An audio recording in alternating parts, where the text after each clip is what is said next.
44절에서 47절입니다.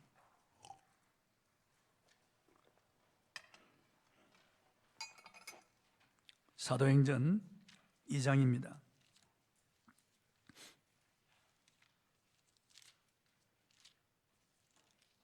44절부터 47절까지 보여요. 믿는 사람이 다 함께 있어 모든 물건을 서로 통용하고 또 재산과 소유를 팔아 각 사람의 필요를 따라 나눠주며 날마다 마음을 같이하여 성전에 모이기를 힘쓰고 집에서 떡을 떼며 기쁨과 순전한 마음으로 음식을 먹고 하나님을 찬미하며 또 온 백성에게 칭송을 받으니 주께서 구원받는 사람을 날마다 더하게 하시니라.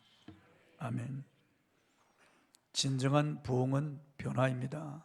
이런 주제로 오늘 말씀을 통해서 은혜를 나누겠습니다. 국제미용성형수술협회에서 발표한 바에 의하면 우리나라는 성형수술 비율이 세계에서 가장 높은 나라라고 하였습니다. 한국은 성형공화국이라고 소문이 나서 동남아, 중국, 일본에서 성형관광객이 우리나라에 들어와서 성형수술하고 갑니다. 직장 구하는 사람의 45%가 성형수술하여 면접 때 잘 보이려고 하는 통계가 있습니다. 연예인이 되려면 성형은 필수적이라는 이런 말도 있습니다. 몇 해 전에 방송국에서 사고로 얼굴을 다쳐서 흉하게 된 사람이나 선천적 기형이나 아니면 후천적인 병으로 얼굴이 심하게 일그러진 사람들을 선정해서 미녀로 만들어주는 프로그램이 흥행에 성공한 적이 있습니다. 방송국에서 의사들이 선정한 여인을 성형외과 전문의가 수술하고 비용은 일체 방송국에서 책임지고 미녀로 만들어주는 것입니다. 그래서 관심을 가진 많은 젊은 여성들이 이 방송을 보고 성형수술에 도전을 하게 되었다고 합니다. 그 중에 20대 할머니에서 동안미녀로 변신한 문선영 씨라는 분이 있습니다. 방송국 케이블 채널 스토리온 렛미인포에서는 나이보다 늙어 보이는 외모로 고민을 토론한 이 문선영 씨를 최종 렛미인으로 선정했습니다. 문선영 씨는 스스로 20대 할머니라고 소개할 정도로 심한 노안의 외모를 지녔습니다. 그는 어릴 적 부모의 이혼과 노숙 생활을 경험했고 직장에서 해고된 뒤부터 모텔 청소부 일을 하는 등 힘겨운 삶을 살아오면서 나이보다 훨씬 늙은 노인이 되었습니다. 문선영 씨는 머리부터 발끝까지 수술과 교정을 감행했습니다. 1억이라는 비용을 들어서 그는 새로운 외모로 탈바꿈하게 되었습니다. 오랜 노숙 생활로 처져 있던 가슴과 몸매도 교정수술과 흡입술로 실시해서 전과는 전혀 다른 모습으로 달라졌습니다. 예전에 추하고 늙은 모습과는 전혀 다른 아름다운 동안의 미녀로 탈바꿈했습니다. 이 문선영 씨는 그 이후에 외모의 변화로 용기와 자신감과 새로운 희망을 가지게 되었다고 방송에서 전했습니다. 그러나 성형수술이 다 좋은 것만은 아닙니다. 성형수술의 부작용으로 평생을 고통을 안고 살아가는 사람들도 있습니다. 성형수술이 잘못되어서 심한 우울증으로 자살한 사람들이 늘어가고 있습니다. 성형수술은 그 당시에는 예뻐 보이고 좋아 보이지만은 나이가 들어가면서 오히려 추하게 되는 경우도 많다고 합니다. 또 성형수술은 외모가 변한다고 하지만은 내면이 변화되지는 않습니다. 조금의 자신감은 얻을 수 있을지 몰라도 그 사람의 인격이나 그 영혼이 변화되지는 않는다는 말입니다. 사람들은 얼굴이나 외모에 관심을 많이 가지지만은 가장 중요한 자신의 영혼이나 아니면 내면의 마음의 상태에 대해서는 별로 관심을 가지지 않습니다. 진정한 변화는 내면의 변화요, 인격의 변화요, 내 영혼의 변화입니다. 성경은 만물보다 거짓되고 부패한 것은 사람의 마음이니 이를 누가 알리요? 이렇게 말씀하고 있습니다. 인간은 외모로 보면 괜찮은 사람이라도 그 마음이 부패한 사람들이 있습니다. 그래서 거짓말을 밥 먹듯이 하는 사람도 있고요, 그 마음속에 항상 탐욕이 가득한 사람들도 있고, 항상 생각하는 것이 엄난하고 부패한 그런 생각을 가지고 있고, 또 그 마음속에 미움과 분노로 가득한 사람들도 있습니다. 이 마음의 위생이 얼마나 중요한지 모릅니다. 외모의 변화보다 마음의 변화가 중요하다고 성경은 말씀하고 있는 것입니다. 오늘 얼마나 많은 사람들이 마음이 굳어진 채로 살아가고 있는지 알 수 없습니다.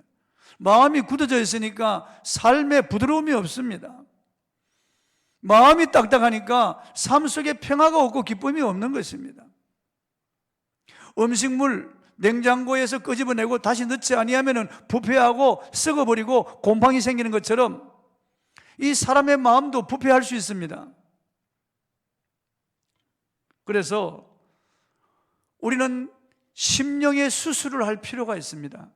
히브리서 4장 12절에 보면은 하나님 말씀은 살았고 운동력이 있어 좌우에 날선 어떤 검보다 예리하여 사람의 혼과 영과 및 관절과 골수를 찔러 쪼개기까지 하며 그 사람의 숨은 생각을 드러내고 감찰하신다고 말씀하고 있습니다. 즉 하나님의 말씀은 수술하는 예리한 칼인데 우리의 심령과 내면을 수술하는 칼이고 우리의 인격과 우리의 영혼 골수를 쪼개어서 사람을 변화시키는 그런 수술용 칼이라고 하는 말씀입니다.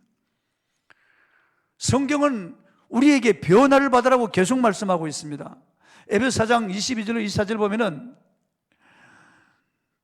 이 마음을 새롭게 하여 변화를 받으라고 하는데 너희는 유혹의 욕심을 따라 썩어져가는 구습을 따르는 옛사람을 벗어버리고 오직 너희의 심령이 새롭게 되어 하나님을 따라 의와 진리의 거룩함으로 지으심을 받은 새 사람을 입으라고 말씀하고 있습니다.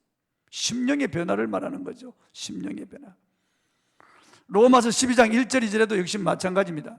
그러므로 형제들아 내가 하나님의 모든 자비하심으로 너희를 권하노니 너희 몸을 하나님이 기뻐하시는 거룩한 산 제물로 드리라. 이는 너희가 드릴 영적 예배니라. 너희는 이 세대를 본받지 말고 오직 마음을 새롭게 함으로 변화를 받아 하나님의 선하시고 기뻐하시고 온전하신 뜻이 무엇인지 분별하도록 하라고 했습니다. 변화를 받아라. 변화를 받아라. 뱀도 탈피하지 아니하면 그 허물에 갇혀 죽는다고 합니다. 그 허물을 벗어야 되는 거예요. 저 강원도 연백천에 참깨가 바다로 알을 낳으러 가면서 10번 탈받고 마는 것을 제가 지켜보았습니다.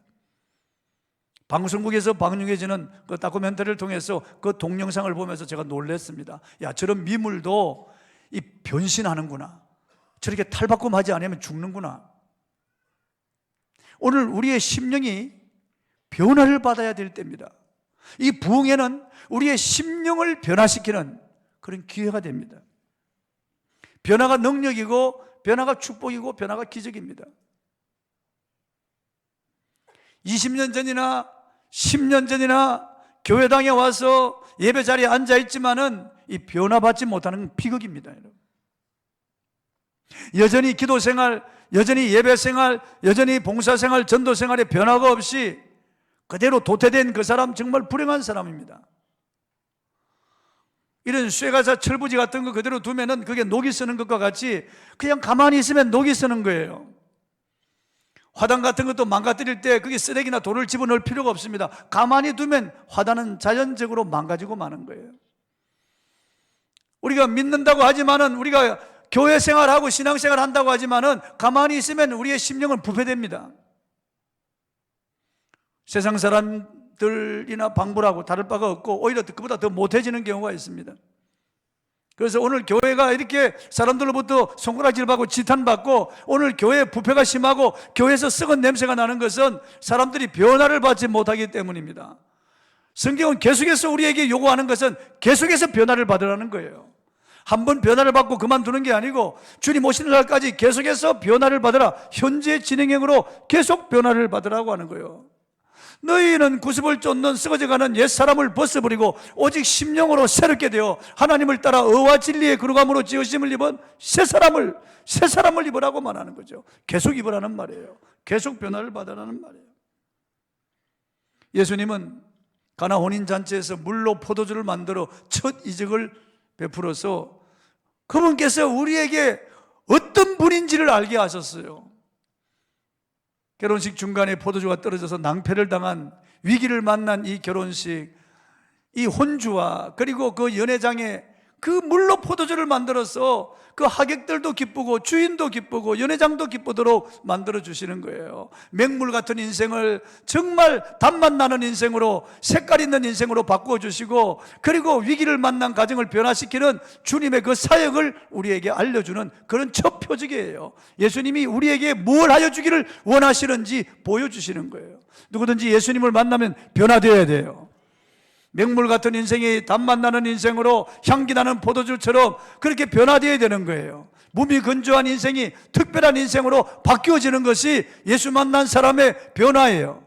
그런데 만나도 변화를 받지 않고 예수를 믿는다고 하면서 입으로 주여 주여 하면서 여전히 옛 사람 그대로, 옛 상태 그대로 있다면 이건 정말 비극이라고 볼 수 있습니다. 여러분, 변화가 기적입니다. 성경에 많은 기적이 있습니다.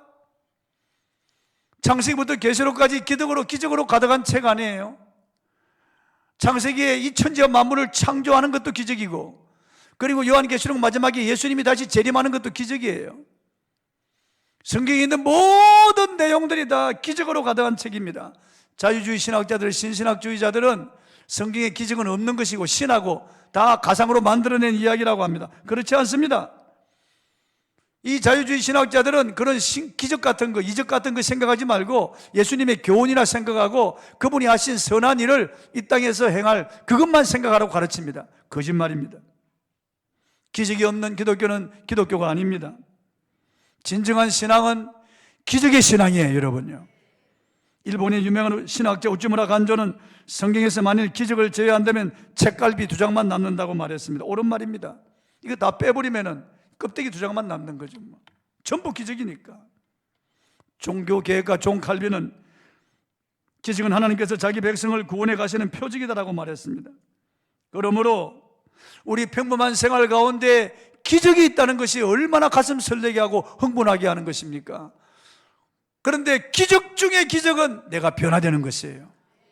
내 심령에 하나님의 은혜가 임하고 내가 변화를 받아서 내가 새 사람이 되는 거예요.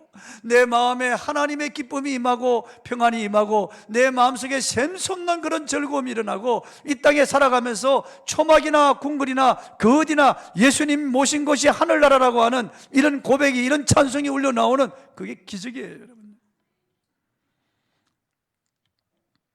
우리 주님은 우리에게 기적을 베풀어 주시기를 원하십니다. 우리 주님은 지금도 기적의 주님이세요. 변화받는 것이 가장 큰 기적이에요. 내가 구원받는 것이 가장 큰 기적이고, 구원받은 사람이 변화받는 것이 가장 큰 기적이에요. 사람들은 쉽게 변하지 않습니다. 오래전에 성령 받고 방언한다는 젊은이가 방언을 받아도 술 맛은 여전하다고 그런 말을, 방언을 받아도 성령을 받아도 쉽게 변하지 않는 것이 우리의 심령이에요. 우리 인격이에요. 여러분, 은사를 받았습니까? 과거에 성령 체험했습니까? 신령한 성령의 은혜가 임했습니까? 그런데도 여러분의 내면이 변하지 않다면 심각한 고민할 필요가 있습니다. 여러분이 가장 풀풀 뛰는 불을 받았더라도 여러분의 가족들이 여러분을 인정하지 않는다면, 여러분이 교회에서 사람에게 칭찬을 받고 인정을 받지 않는다면 여러분은 고민해 보아야 됩니다. 과연 내가 성령을 받고 과연 내가 성령 체험을 했는가 한번 의심해 보아야 됩니다. 과연 우리가 성령을 받았다면, 불을 받았다면 우리 내면의 변화가 일어나야 할 것입니다. 낙인이 찍힌 것처럼 우리 내면에 하나님의 성품으로 변화가 일어나야 될 것이란 말이에요. 부흥이라고 하는 말은 리바이벌인데, 이 말을 사전에 보면은 부활, 회복, 되살리라고 되어 있습니다. 되살리기. 또 우리말 부흥을 사전에 찾아보니까 쇠퇴하였던 것이 다시 일어남이라고 되어 있습니다. 영어로는 부흥이 성경으로 돌아간다, 그런 뜻이에요. 초대교회로 돌아가는 것, 그게 부흥이라고 말이에요. 성경의 부흥이 무엇입니까? 내 안에 꺼져가던 영혼의 불꽃이 다시 소성하여 활활 타오르는 것, 그리고 메말라 있던 내 심령에 성령의 생수의 강이 터져서 흐르는 것, 우리의 심령 가운데 불꽃이 터지면서 밝아지고 뜨거워지는 것, 영적 각성이 일어나서 영혼을 불쌍히 여기는 마음이 일어나고 하나님을 갈망하는 이 상태가, 이게 부흥이라고 말이에요. 초대교회는 성령에 의해서 부흥이 일어났습니다. 마가요한의 다락방에 성령 강림함으로 부흥이 일어났습니다. 그 부흥이 일어난 그 사람들이 나가서 설교하고 전도하자 또 다른 사람들에게 그 불이 번져서 부흥이 일어났습니다. 놀라운 부흥이 일어나게 된 거예요. 본문 42절을 한번 읽어보겠습니다. 시작. 그들이 사도의 가르침을 받아 서로 교제하고 떡을 떼며 오로지 기도하기를 힘쓰니라. 사도의 가르침을 받아 하나님의 말씀이 선포되었다는 거예요. 그들에게 하루에 3,000명이 돌아오고 그 다음 5,000명이 돌아왔습니다. 여자들 어린아이까지 숫자까지 합치면 몇만 명이 돌아왔는데 그들이 사도의 가르침을 받았다는 거예요. 그리고 서로 교제하고 떡을 뗐다는 말은 성찬식을 했다는 말, 그리고 오로지 기도하기를 힘썼다는 거죠. 얼마나 놀라운 그런 부흥입니까? 부흥이 일어났다. 본문 46절을 한번 읽어보겠습니다. 46절 시작. 날마다 마음을 같이하여 성전에 모이기를 힘쓰고 집에서 떡을 떼며 순전한 마음으로 음식을 먹고. 날마다 마음을 같이하여 성전에 모이기를 힘썼다. 왜냐하면 성전에 모여서 그 성전들에 몇만 명 수용할 수 있거든요. 거기서 사도들이 가르쳤다는 거예요. 그래서 집에서 떡을 떼고, 이건 또 가정교회로 모였다는 겁니다. 기쁨과 순전한 마음으로 음식을 먹고 하나님을 찬미하며 주께서 구원받는 사람을 날마다 더하게 하셨다. 이게 부흥이에요. 부흥. 무슨 누가 경찰이나 무슨 헌병이 있어서 통제하는 것도 아니고, 이게 무슨 초대교회 강력한 교리 무슨 헌법이 있었던 것도 아니고, 스스로 부흥이 일어나니까 모두가 다 마음을 같이하여 성전에 모이기를 힘쓰는 거예요. 그래서 말씀을 받는 거예요. 또 변화를 받고 그 사람들에 의해서 또 다른 사람이 변화를 받는 거예요. 그래서 허다한 세상의 무리도 이 도에 복종한다고 말해요. 하나님의 말씀이 왕성하여 구원받는 사람이 무수하게 많았다고 성경은 말씀하고 있습니다. 부흥이 일어난 거죠. 사람의 심령 가운데 이 부흥이 일어나게 되는 거죠. 여러분, 부흥이 일어나야 됩니다. 한번 저를 보세요. 우리 가운데 부흥이, 우리 묵은 이런 심령, 이 묵은 땅이 기경돼야 돼요. 기경돼야 돼요. 예수님께서는 이 사람의 마음을 밭으로 비유했는데 네 가지 밭으로 비유했어요. 첫째는 길가밭, 그 다음에 돌짝밭, 가시떨기밭, 그 다음에 옥토밭이라고 말씀하셨어요. 이 길가밭은 사람들이 발로 하도 밟고 다녀서 단단하게 굳어져서 씨가 떨어지면 들어가지 않습니다. 그래서 새들이 와서 다 쫓아 먹는다, 마귀가 다 빼앗아 간다고 말씀하셨어요. 그리고 돌짝밭은 씨가 떨어지지만은 그게 밑에 돌짝이, 밑에 이게 바위 같은 것들이 있기 때문에 씨가 뿌리를 내리지 못하는 거죠. 그래서 역시 타서 죽어버립니다. 이건 반짝하지만은 금방 그 믿음이 사라져버리는 걸 말하는 거죠. 그리고 가시떨기 밭입니다. 떨어지지만은 조금 싹이 나기는 납니다. 그러나 그 가시떨기 이런 것들이 잡초가 우거져서 그리고 다 빼앗아 가버리고 결실하지 못하는 거죠. 말라 죽어버립니다. 다.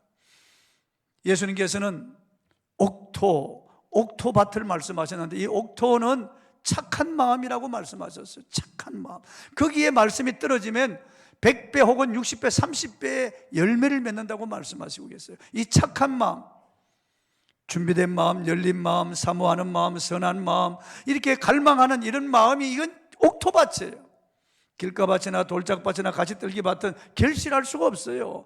하나님의 말씀을 받아도 아무 소용이 없는 거예요. 1년 12달 와가지고 52주를 하나님의 말씀을 받아도 결실이 안 되는 거예요. 열매가 없는 거예요. 인격에 변화가 없는 거예요. 그런데 이런 길가밭이나 돌짝밭이나 가시떨기밭도 갈아엎으면 돼요. 그리고 돌 다 걷어내고 이런 가시떨기 이런 것들 잡초를 다 걷어내고 개간하면 돼요. 저 산도 화전민들이 개간하면 그것도 아주 고지대에 아주 좋은 그런 밭이 되는 거예요. 개간하면 돼요. 갈아엎으면 돼요. 저는 텔레비전에서 이게 양계닭, 이게 묵은 닭을 토종닭, 촌닭으로 만드는 그런 분을 보았습니다. 이 양계닭은 철망 속에 가두어 놓고 그게 앞에 모이만 주고 사료만 주고 알만 빼내는 거예요. 알만 계속 빼내는 거예요. 그 사료 속에는 방부제 그리고 항생제가 들어있어서 그거 먹는 그 닭도 살이 다 그렇게 병들지만은 그 계란을 먹는 사람들도 좋지 못하죠. 이게 자연 그대로 된 것이 아니기 때문에 아주 위험한 거죠. 그러면 그 계란 다 빼먹고 남은 그 닭을 퇴계라고 하는데 이게 소위 묵은 닭이죠. 그걸 그냥 공짜로 가져오다시피 하는 거예요. 그 묵은 닭 그거 다니면서 1,000원, 1,000원, 2,000원 팔잖아요. 그게 껍질 벗긴다. 그래 묵은 닭들 아무도 사가지 않습니다.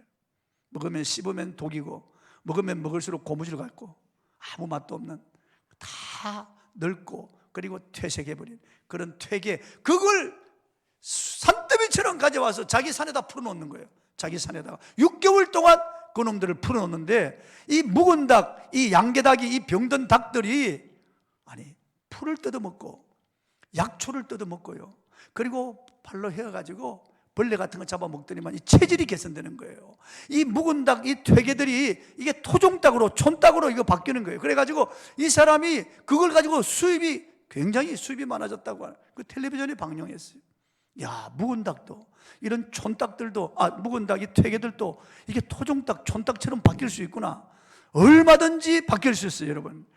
이번 부흥회를 통해서 집중적으로, 여러분 저 눈을 뜨세요. 예. 집중적으로 하나님의 말씀을 받으면은, 여러분들이 말씀이 들어가기만 하면은 영적 체질이 개선될 거예요. 할렐루야. 그냥 그대로 왔다 갔다 하는 이런 병든 심령들이 그 하나님의 말씀이 바로만 들어가면은 그 사람의 심령에 어떤 사건이 일어나는 거예요.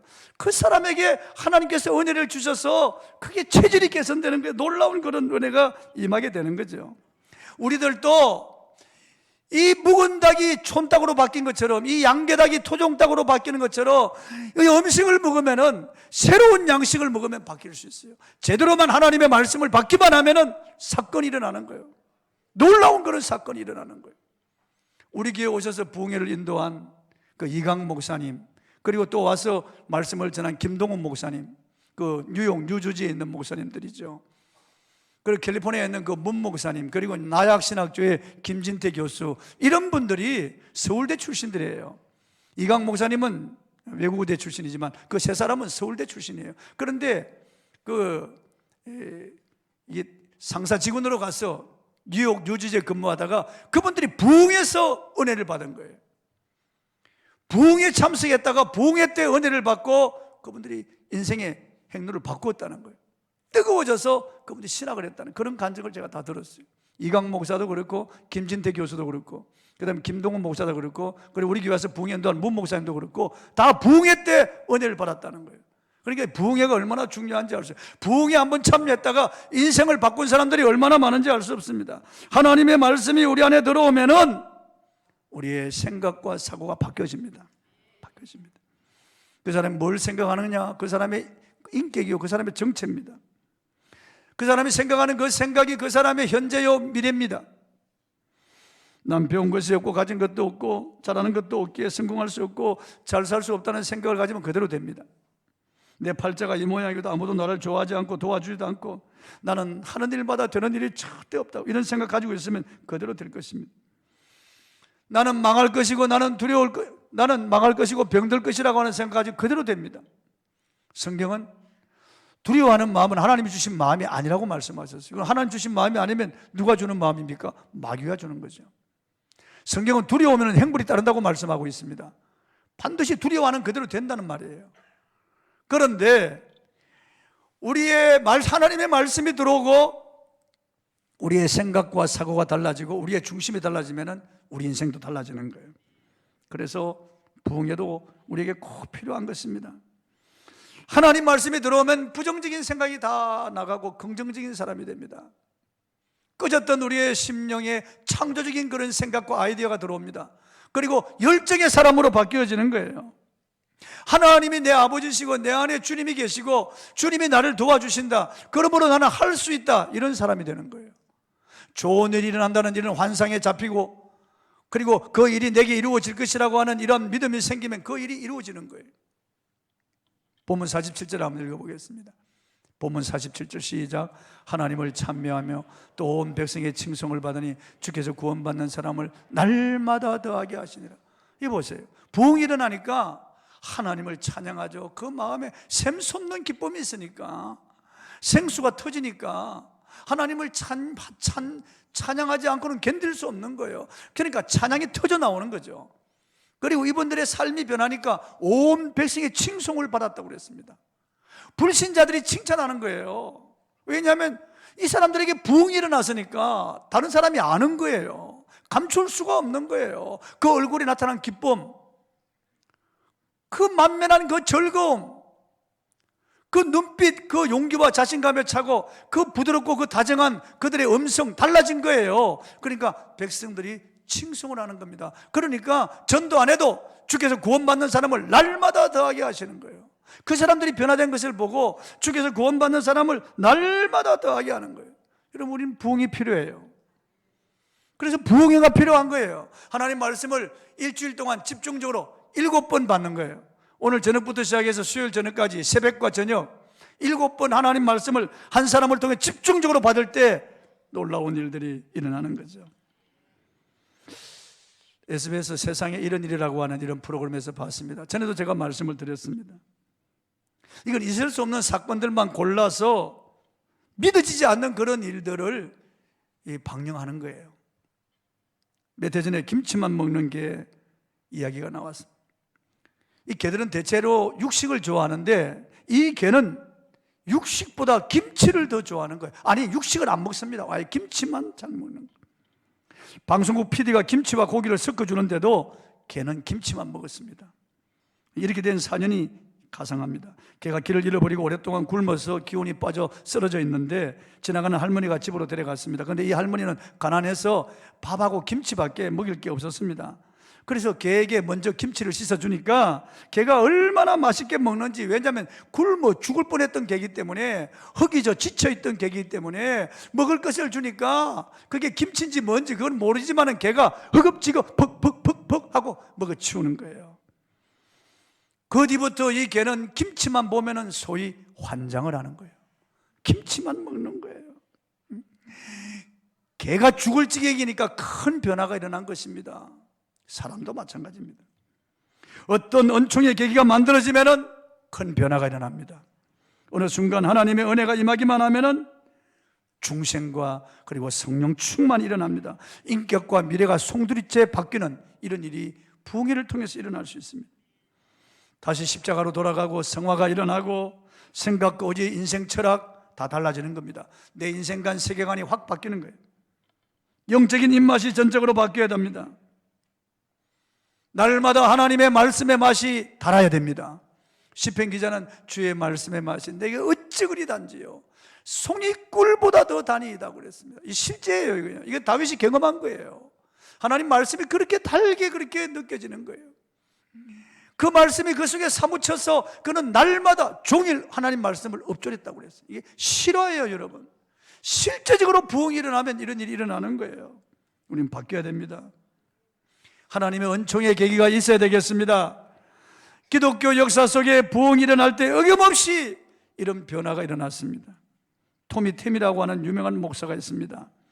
3대에 걸친 목회자 집안에서 태어나서 말씀 사역과 크리스찬 리더십 분야에 뛰어난 통찰력을 보여주고 있는 분입니다.